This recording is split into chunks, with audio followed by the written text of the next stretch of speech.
Hello hi everybody, welcome back to my channel. ఈరోజు video ఏంటంటే మన ఇంట్లో కూరగాయలు ఏమీ లేనప్పుడు 2 నిమిషాల్లో ఈ స్పైసీ ఎగ్ ఫ్రై ఎలా చేయాలో ఈ వీడియోలో చూద్దాం. ముందుగా స్టవ్ వెలిగించి ప్యాన్ పెట్టి ప్యాన్ వేడయ్యాక 2 లేదా 3 టేబుల్ స్పూన్ కుకింగ్ ఆయిల్ వేయండి. ఆయిల్ హీట్ అయ్యాక 3 మీడియం సైజ్ ఆనియన్స్ తీసుకొని చిన్న చిన్నగా ముక్కలుగా కట్ చేసి అందులో వేయండి. అవి కాస్త వేగాక 5 లేదా 6 పచ్చిమిర్చి ముక్కలు వేసి కలపండి. అవి కాస్త వేగాక 1 టేబుల్ స్పూన్ కొత్తిమీర, అల్లం వెల్లుల్లి పేస్ట్ వేసి కలిపి పచ్చివాసన వెళ్ళేంత వరకు వేగనివ్వండి. తర్వాత 1/2 టేబుల్ స్పూన్ పసుపు, కొంచెం కరివేపాకు, రుచికి తగినంత ఉప్పు, 1/2 టేబుల్ స్పూన్ కారం. ఈ కారం మీ చాయిస్ అండి. స్పైసీ ఎక్కువగా తినేలాగుంటే 1 టేబుల్ స్పూన్ వేసుకోండి.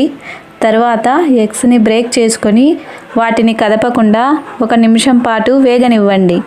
తర్వాత వాటిని కలుపుకొని ఒక స్పూన్ కొబ్బరి పొడి, 1 స్పూన్ ధనియాల పొడి వేసి బాగా కలపండి.